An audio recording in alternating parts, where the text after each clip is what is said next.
So hello guys, तो इस weekly current affairs वाले वीडियो में जुलाई महीने के दूसरे वाले हफ्ते का ये हमारा दूसरा वाला पार्ट होगा। तो चलिए इसको स्टार्ट करके खत्म करते हैं। इन सभी का क्विज तो आपको मिल ही जाएगा, प्रैक्टिस करने के लिए पीडीएफ भी मिल जाएगी आपकी क्रिक एग्जाम एप्लीकेशन में। चलो शुरू करते हैं।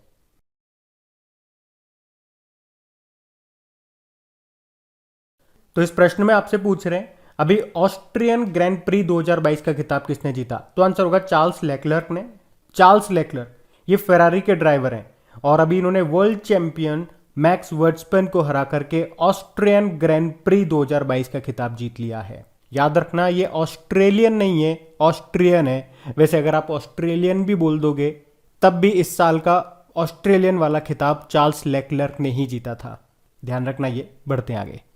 चलो बताओ, अभी किसे जून महीने का ICC men's player of the month का अवार्ड मिला है? तो आंसर होगा जॉनी बेयररेस्टो। तो इंग्लिश बल्लेबाज हैं जॉनी बेयररेस्टो, जिन्हें जून महीने के लिए ICC men's player of the month का अवार्ड मिला है। और women's player of the month की बात करेंगे तो साउथ अफ्रीका की मैरी जेन कैप को चुना गया। कौन से महीने की बात कर रहे हैं? जून महीने की बात कर रहे हैं। मेंस और वुमेन्स दोनों का याद रखना। बढ़ते हैं आगे। चलो बताओ, जुलाई 2022 में किस भारतीय ने 94 साल 94 ईयर की उम्र में वर्ल्ड मास्टर्स एथलेटिक्स चैंपियनशिप में गोल्ड जीता? तो ये भी इंपॉर्टेंट क्वेश्चन है। आंसर होगा इसका भगवानी देवी। वो कहते हैं ना, अगर आपके भीतर कुछ कर गुजरने की तमन्ना है तो उम्र आपके लिए मात्र एक संख्या है। तो कुछ ऐसा ही कर दिखाया है 94 ईयर की भगवानी देवी डागर ने। आप अपने आसपास देखते होंगे जिंदगी के जिस उम्र में लोग ठीक से चल फिर नहीं पाते, भगवानी देवी ने उस उम्र में विदेशों में भारत का नाम रोशन किया, क्योंकि अभी उन्होंने 94 साल की उम्र में वर्ल्ड मास्टर्स एथलेटिक चैंपियनशिप में भारत के लिए 1 गोल्ड और 2 ब्रॉन्ज जीता है। ये हरियाणा की रहने वाली है भगवानी देवी। इन्होंने 94 ईयर की उम्र में ये मेडल जीतकर दुनिया के लिए मिसाल कायम कर दी है। और ये चैंपियनशिप कहाँ पे हुई? ये फिनलैंड में हुई, जहां उन्होंने 100 मीटर स्प्रिंट इवेंट में 24.74 सेकंड लेकर के गोल्ड जीता। इसके अलावा उन्होंने शॉट पुट यानी कि गोला फेंक में भी ब्रॉन्ज मेडल जीता है। आपको बता दूं, ये जो वर्ल्ड मास्टर्स एथलेटिक चैंपियनशिप है, ये वर्ल्ड मास्टर्स एथलेटिक्स के तत्वावधान में हर 2 साल में होती है। ये 35 साल या उससे अधिक उम्र के एथलीटों के लिए आयोजित एक प्रतियोगिता है। तो इनका नाम आपको जरूर याद रखना है। बढ़ते आगे। चलो बताओ, जुलाई 2022 में भारत ने एशियाई अंडर 20 कुश्ती चैंपियनशिप में कितने पदक जीते? तो आंसर होगा 22। अच्छा, ये एशियाई अंडर 20 कुश्ती चैंपियनशिप ये कहाँ पे हो रही थी? मनामा, बहरीन में, जिसमें भारत ने 22 मेडल जीते हैं। 4 तो गोल्ड है, 9 सिल्वर हैं और 9 ब्रोंज हैं। ये 4 गोल्ड किस किस ने जीते? प्रियंका ने जीते 65 किलोग्राम वर्ग में, आरजू ने जीते 68 किलोग्राम वर्ग में, अंतरिम ने जीता 53 किलोग्राम कैटेगरी में और सुजीत ने जीता 65 किलोग्राम कैटेगरी में। तो ये याद रखना। बढ़ते आगे। चलो बताओ, अभी हाल ही में वनडे में 150 विकेट लेने वाले सबसे तेज भारतीय गेंदबाज कौन बने? तो आंसर होगा मोहम्मद शामी। तो भारतीय तेज गेंदबाज मोहम्मद शामी ने अभी इंग्लैंड के खिलाफ पहले वनडे में जॉस बटलर का विकेट लेते ही वनडे में अपना 150 विकेट पूरा कर लिया। तो इस तरह से वे 80 वनडे में 150 विकेट लेने वाले सबसे तेज भारतीय गेंदबाज बन गए हैं। वैसे आपको बताऊं, वनडे में सबसे तेज 150 विकेट लेने का जो रिकॉर्ड है ना, वो ऑस्ट्रेलियाई पेसर मिचेल स्टार्क के नाम है। उन्होंने 77 वनडे मैच में 150 विकेट लिए थे। तो ध्यान रखना दोनों के नाम। बढ़ते आगे। चलो बताओ, अभी हाल ही में किसे कॉमनवेल्थ गेम्स 2022 के लिए भारतीय महिला क्रिकेट टीम का कप्तान बनाया गया? तो आंसर होगा हरमनप्रीत कौर को। अच्छा, ये प्रश्न इसलिए भी इंपॉर्टेंट हो जाता है क्योंकि कॉमनवेल्थ गेम्स में पहली बार महिला क्रिकेट को शामिल किया गया है और इस तरह से कॉमनवेल्थ गेम्स के इतिहास में भारतीय महिला टीम की पहली कप्तान होंगी हरमनप्रीत कौर। कहाँ पे होंगे इस बार के ये कॉमनवेल्थ गेम्स? बर्मिंघम यूके में। वैसे ये आपको बता दूं 1930 में शुरू हुए थे। कहाँ पे हुआ था वो 1930 वाला संस्करण? कनाडा में। और इसमें अभी तक केवल एक ही बार पुरुष क्रिकेट को शामिल किया गया था 1998 में, जो कि हुए थे कुआलालंपुर मलेशिया में। और अब महिला क्रिकेट टीम को पहली बार शामिल किया जा रहा है सन 2022 में, जो होगा कहाँ पे? बर्मिंघम यूके में। तो भारतीय महिला टीम में याद रखना, कप्तान होंगी हरमनप्रीत कौर और वाइस कप्तान होंगी स्मृति मंदाना। इसमें टोटल 8 टीमें हिस्सा लेंगी। देखो अब आपके माइंड में दूसरा प्रश्न आ रहा होगा कि 2026 के कॉमनवेल्थ गेम्स कहाँ पे होंगे, तो ऑस्ट्रेलिया के विक्टोरिया में होंगे। अगर मैं आपसे पूछूं 2022 में जो अभी 36वें नेशनल गेम्स होंगे वो कहाँ पर होंगे, तो इस प्रश्न का उत्तर आप लोग दो। बाकी मैं आपको बता दूं एक और प्रश्न कि कौन से दो देश अभी कॉमनवेल्थ एसोसिएशन के मेंबर बने हैं, तो आंसर होगा टोगो और गैबॉन। और इस तरह से टोटल कितने राष्ट्रमंडल देश हो गए, तो आंसर होगा 56 हो गए हैं। अभी 2022 में राष्ट्रमंडल देशों की बैठक कहां पे हुई थी, ये रवांडा की कैपिटल किगाली में हुई थी, ये भी याद रखना। बढ़ते आगे।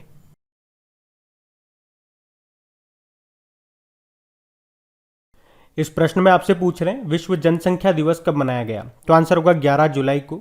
तो वैश्विक जनसंख्या मुद्दों के बारे में जागरूकता बढ़ाने के लिए हर साल 11 जुलाई को वर्ल्ड पॉपुलेशन डे के रूप में मनाया जाता है। इस बार की थीम तो देखो बड़ी लंबी है, लेकिन शुरुआत का इतना सा पोर्शन आप याद रख लो, 8 बिलियन की दुनिया। और याद रखो वर्ल्ड पॉपुलेशन डे कब मनाते हैं, 11 जुलाई को। और अभी एक रिपोर्ट के बारे में हम लोग आगे पढ़ेंगे, उसमें बताया गया कि अगले साल 2023 तक भारत जनसंख्या के मामले में चाइना को पछाड़ करके दुनिया में नंबर 1 बन जाएगा। चलो किसी चीज में तो नंबर 1 आएंगे। बढ़ते हैं आगे। चलो बताओ अभी विश्व मलाला दिवस कब मनाया गया, तो आंसर होगा 12 जुलाई को। तो हर साल 12 जुलाई को युवा कार्यकर्ता मलाला यूसुफजई के जन्मदिन के अवसर पर यह दिन मनाया जाता है। इस दिन का उपयोग विश्व नेताओं से हर बच्चे के लिए अनिवार्य और मुफ्त शिक्षा सुनिश्चित करने के लिए अनिवार्य अपील करने के अवसर के रूप में इसे मनाया जाता है। आपको बता दूं मलाला यूसुफजई, इनका जन्म 1997 में पाकिस्तान में हुआ था। उन्होंने 2008 में महिलाओं की शिक्षा की वकालत करना शुरू किया था। फिर 2012 में आपको बताया तालिबान ने उन पर हमला कर दिया था। और 2012 में पाकिस्तान की सरकार ने पहली बार राष्ट्रीय युवा शांति पुरस्कार से उनको सम्मानित किया। फिर 2014 में आप सभी जानते हो 17 साल की उम्र में सबसे कम उम्र की नोबेल शांति पुरस्कार पाने वाली ये प्राप्तकर्ता बनी। और संयुक्त राष्ट्र ने 2019 में दुनिया की सबसे प्रसिद्ध किशोरी इन्हें घोषित किया। मलाला को कनाडा की मानद नागरिकता से भी सम्मानित किया गया था। उन पर एक डॉक्यूमेंट्री भी बनी थी जिसका नाम है ही नेम्ड मी मलाला, जिसे 2015 में ऑस्कर के लिए शॉर्टलिस्ट भी किया गया था। उन्होंने वी आर डिस्प्लेस्ड नाम से एक अन्य पुस्तक भी लिखी है जो दुनिया की यात्रा करने और शरणार्थी शिविरों में जाने के उनके अनुभवों के बारे में बताती है। तो ये इनसे रिलेटेड कुछ एक्स्ट्रा पॉइंट्स मैंने आपको बताने की कोशिश की, तो ध्यान रखना। बढ़ते आगे। चलो बताओ विश्व पेपर बैग दिवस 2022 कब मनाया गया, आंसर होगा 12 जुलाई को।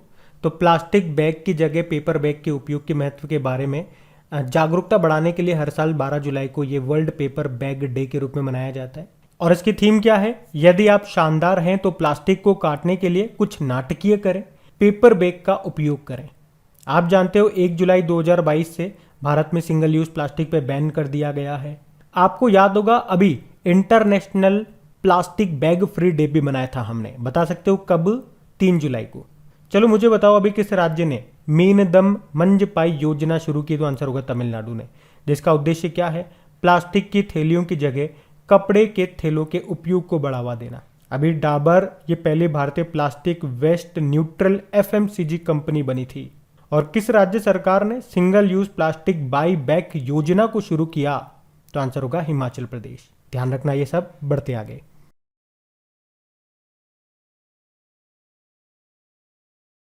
तो इस प्रश्न में आपसे पूछ रहे हैं अभी किसे international fund for agricultural development का अध्यक्ष बनाया गया, तो आंसर होगा अल्वारो लारियो को।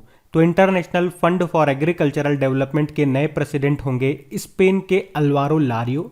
ये इस पद पर आने वाले 7वें व्यक्ति होंगे, या यूं कह दो 7वें अध्यक्ष होंगे। ये किनका स्थान लेंगे, गिलबर्ट होंगबो का स्थान लेंगे।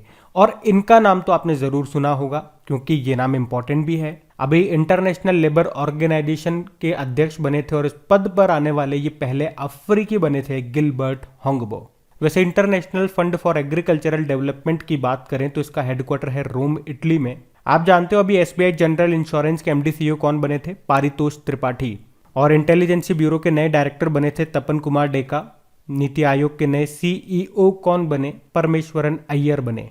किनका स्थान लिया, अमिताभ कांत का, जो अब खुद G20 के लिए भारत के शेरपा बने हैं। वैसे नीति आयोग के नए उपाध्यक्ष कौन बने, डॉक्टर सुमन के बेरी। ध्यान रखना। बढ़ते आगे। चलो बताओ, अभी किसे national high speed rail corporation limited के मैनेजिंग डायरेक्टर के रूप में नियुक्त किया गया? तो आंसर होगा राजेंद्र प्रसाद को। तो सरकार के द्वारा भ्रष्टाचार के आरोपों पर सतीश अग्निहोत्री को बर्खास्त करने के बाद राजेंद्र प्रसाद को national high speed rail corporation limited का मैनेजिंग डायरेक्टर बनाया गया। आप जानते हो अभी प्रेस काउंसिल ऑफ इंडिया की चीफ कौन बनी थी? तो आंसर होगा रंजना प्रकाश देसाई। आरबीएल बैंक के एमडी सीईओ कौन बने? आर सुब्रमण्य कुमार। और अभी दिल्ली मेट्रो रेल कॉरपोरेशन के एमडी कौन बने? तो आंसर होगा विकास कुमार। बाकी आप जानते हो रेलवे बोर्ड के नए चेयरमैन और सीईओ बने थे विनय कुमार त्रिपाठी। ये नाम भी याद रखना। बढ़ते आगे। अच्छा बताओ, अभी युवा जन श्रमिक रायथू कांग्रेस का जीवन भर के लिए किसे अध्यक्ष चुना गया? तो आंसर होगा जगन मोहन रेड्डी को। आप जानते हो आंध्र प्रदेश के मुख्यमंत्री हैं जगन मोहन रेड्डी, जिनको अभी जीवन भर के लिए युवा जन श्रमिक रायथू कांग्रेस का अध्यक्ष चुना गया है। बाकी पंजाब एंड सिंध बैंक के हेड बने अभी स्वरूप कुमार साहा। सीबीएसई के नए अध्यक्ष बनी थी कौन? निधि छिब्बर। और HPCL Hindustan petroleum corporation limited के सीएमडी बने पुष्प कुमार जोशी। ये नाम भी याद रखना। बढ़ते आगे। चलो बताओ, अभी किसे गोवा शिपयार्ड का नया प्रमुख बनाया गया? तो आंसर होगा ब्रजेश कुमार उपाध्याय को। तो याद रखना, गोवा शिपयार्ड लिमिटेड के सीएमडी के रूप में अभी ब्रजेश कुमार उपाध्याय को नियुक्त किया गया है। आप मुझे बताओ भाई, राष्ट्रीय अल्पसंख्यक आयोग नेशनल कमीशन फॉर माइनॉरिटीज के प्रमुख कौन बने? Iqbal Singh Lalpura. International aluminium institute के नए चेयरमैन कौन बने? सतीश पाई। और जियोलॉजिकल सर्वे ऑफ इंडिया, इसके अध्यक्ष बने थे डॉक्टर एस राजू। आप लोग बताओ, अभी जियोलॉजिकल सर्वे ऑफ इंडिया की पहली महिला डायरेक्टर कौन बनी थी? बढ़ते आगे। चलो बताओ, अभी किसे रेलटेल का सीएमडी बनाया गया? तो आंसर होगा संजय कुमार को। तो अभी RailTel corporation of India limited का सीएमडी संजय कुमार को चुना गया है। आप जानते हो अभी national high speed rail corporation के एमडी कौन बने थे? ये राजेंद्र प्रसाद बने थे। दिल्ली मेट्रो रेल कॉरपोरेशन के अभी मैनेजिंग डायरेक्टर बने थे विकास कुमार। और रेलवे बोर्ड के नए चेयरमैन और सीईओ विनय कुमार त्रिपाठी हैं। चलो एक प्रश्न आपसे पूछूंगा, विनय कुमार सक्सेना ये अभी क्या बने हैं? बताओ। बाकी रेलटेल ने अभी 100 स्टेशनों पर प्रधानमंत्री वाणी योजना को शुरू किया। यहाँ पे प्रधानमंत्री वाणी, इसका मतलब होता है प्रधानमंत्री वाईफाई एक्सेस नेटवर्क इंटरफेस, जो आपको रेलवे में फ्री में इंटरनेट मिलता है ना, उसकी बात हो रही है। रेलटेल का हेडक्वार्टर गुरुग्राम हरियाणा में है। स्थापना होती है सन 2000 में। और आपको बता दूं, इस साल Fortune India the next 500 list 2022 आई थी, उसमें रेलटेल 124वें स्थान पे था। और रेलटेल ने सार्वजनिक क्षेत्र की संस्थाओं की श्रेणी में वर्ष 2020-21 के लिए वित्तीय रिपोर्टिंग में उत्कृष्टता के लिए ICAI अवार्ड जीता था। ये भी ध्यान रखना। बढ़ते आगे।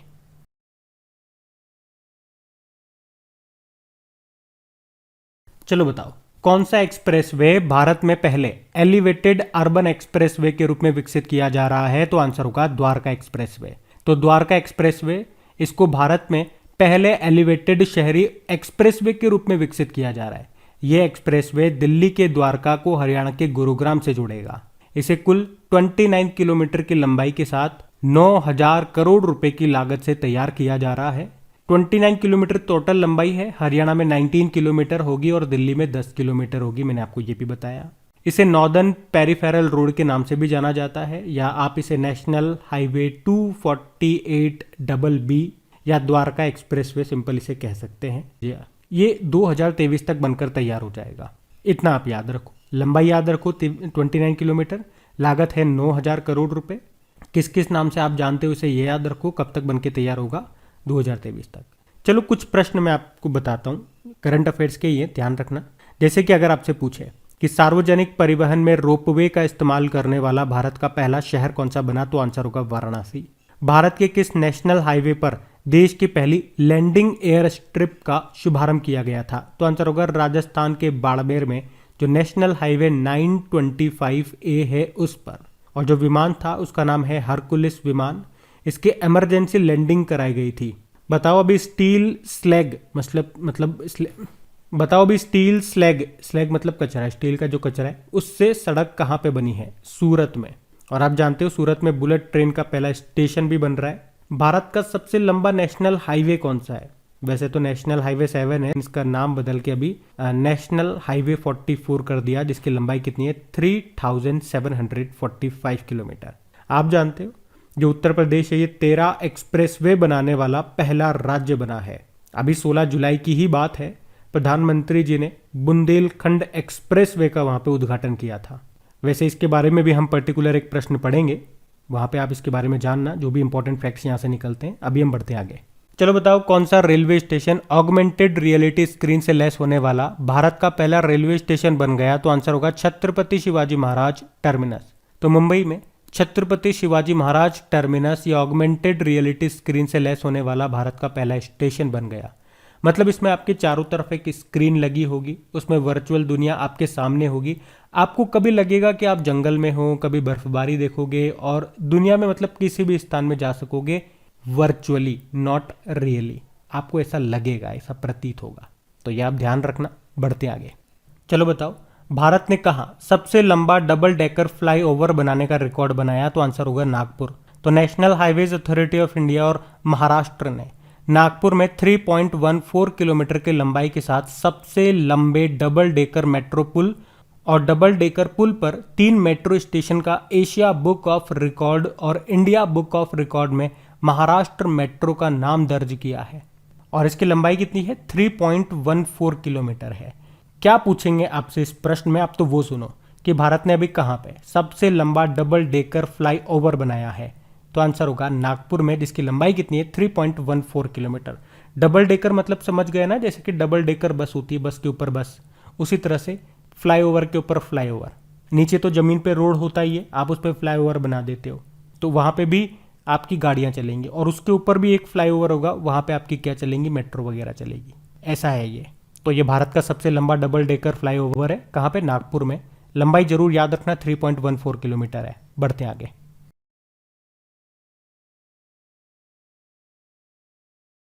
तो इस प्रश्न में आपको बताना है, और बड़ा इंपॉर्टेंट प्रश्न है, कि अभी भारतीय इंटरनेट के जनक के नाम से प्रसिद्ध किस व्यक्ति का निधन हो गया? तो आंसर होगा ब्रजेंद्र के सिंघल।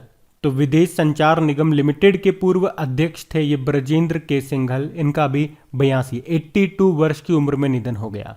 इन्हें भारतीय इंटरनेट का जनक के रूप में भी जाना जाता था। अच्छा, कुछ और इंपॉर्टेंट नाम मैं आपको बताऊंगा।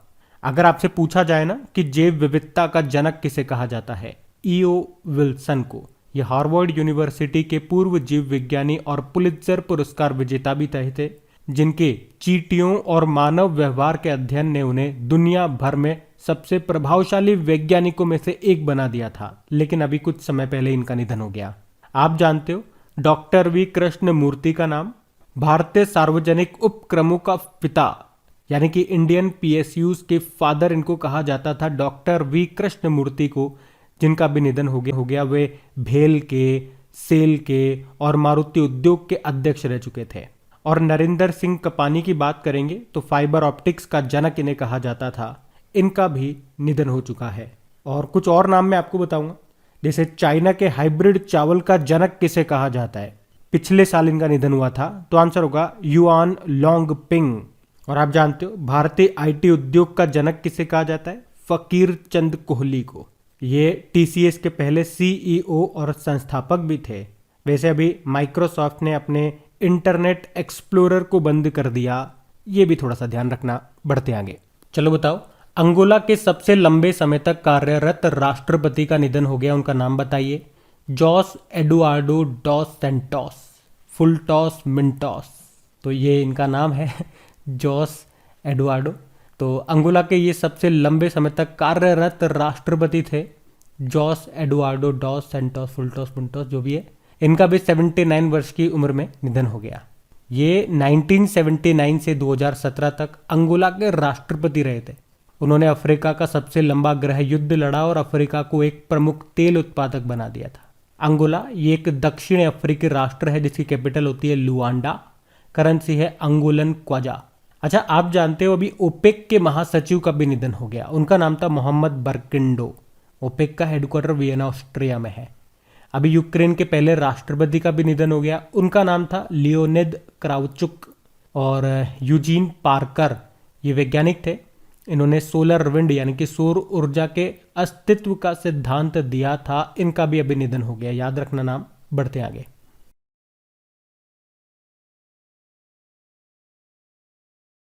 चलो बताओ, अभी प्रधानमंत्री नरेंद्र मोदी ने किस राज्य में देवघर हवाई अड्डे का उद्घाटन किया? तो आंसर होगा झारखंड।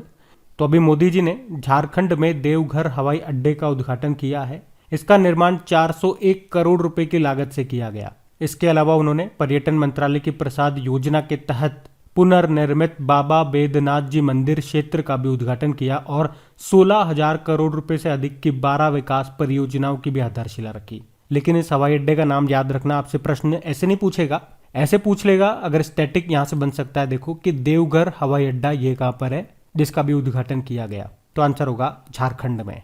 बढ़ते आगे, चलो बताओ जुलाई 2022 में ग्राहकों को अपने उत्पादों को प्रदर्शित करने के लिए किस बैंक ने मेटावर्स आधारित वर्चुअल लाउंज यूनिवर्स लॉन्च किया? तो आंसर होगा यूनियन बैंक ऑफ इंडिया। तो यूनियन बैंक ऑफ इंडिया ने अभी 8 जुलाई को एक मेटावर्स आधारित वर्चुअल लाउंज यूनिवर्स इसको लॉन्च किया, जहां वह अपने प्रोडक्ट्स को ग्राहकों को वर्चुअल रूप से दिखा सकेंगे, यानी कि शो कर सकेंगे, प्रदर्शित कर सकेंगे। और इस तरह वर्चुअल रूप से शॉप खोलने वाला ये पहला भारतीय बैंक बना है। तो याद रखना, यूनियन बैंक ऑफ इंडिया ने टेक महिंद्रा के साथ मिलकर के ये वर्चुअल लाउंज पहल शुरू की है। यूनियन बैंक ऑफ इंडिया की स्थापना होती है 1919 में।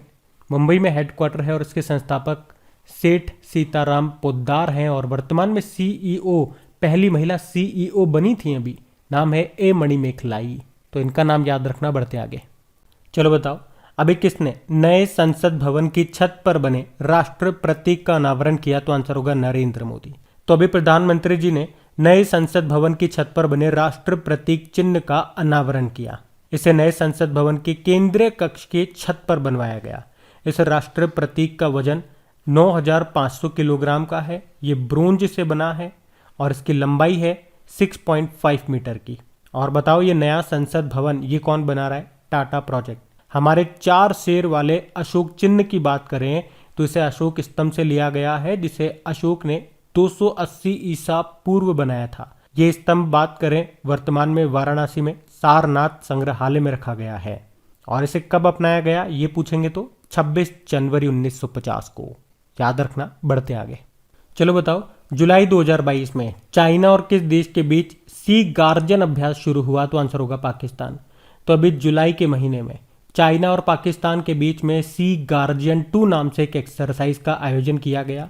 ये एक्सरसाइज का दूसरा संस्करण है। कहाँ पे हुआ? शंघाई तट पर। इसकी थीम भी है समुद्री सुरक्षा खतरों से संयुक्त रूप से निपटना। उद्देश्य हिंद महासागर में नौसेनाओं के बीच अपनी सहयोग को बढ़ावा देना। चलो आप बताओ शंघाई शहर किस नदी के किनारे स्थित है? यांगटीसी नदी के किनारे। याद रखना ये एशिया की सबसे लंबी नदी है। बढ़ते आगे, अच्छा वैसे हम चाइना के साथ भी एक एक्सरसाइज करते हैं जिसका नाम है हैंड इन हैंड। और चाइना के साथ में जो बॉर्डर लाइन बनाते हैं हम उसे क्या कहते हैं? McMahon line. और पाकिस्तान के साथ जो बॉर्डर लाइन बनाते हैं उसको कहते हैं रेड क्लिफ लाइन। ये ध्यान रखना। बढ़ते आगे, चलो बताओ अभी किसे जापान के order of the rising sun पुरस्कार से सम्मानित किया गया? तो आंसर होगा नारायण कुमार को। तो अभी जापान सरकार ने जापान और भारत के बीच में आर्थिक संबंधों को मजबूत करने की दिशा में उनके योगदान का सम्मान करने के लिए सनमार्क ग्रुप के वाइस चेयरमैन नारायण कुमार को order of the rising sun gold and silver star से सम्मानित किया। आप जानते हो अभी जापान के पूर्व प्रधानमंत्री, जो जापान के सबसे लंबे समय तक प्रधानमंत्री रहे थे, यानी कि शिंजो अबे, उनका निधन हो गया। अभी हमने 2022 में नेताजी अवार्ड से इनको सम्मानित किया था। पिछले साल 2021 में पद्म विभूषण से हमने इनको सम्मानित किया था। अच्छा अभी इनसे रिलेटेड एक प्रश्न आप आगे पढ़ोगे। इन्हें जापान का सर्वोच्च सम्मान मिला है। अगर आपको पता है उस सम्मान को क्या कहते हैं तो कमेंट बॉक्स में टाइप करके बताओ। वैसे तो आगे हम पढ़ेंगे ही सही।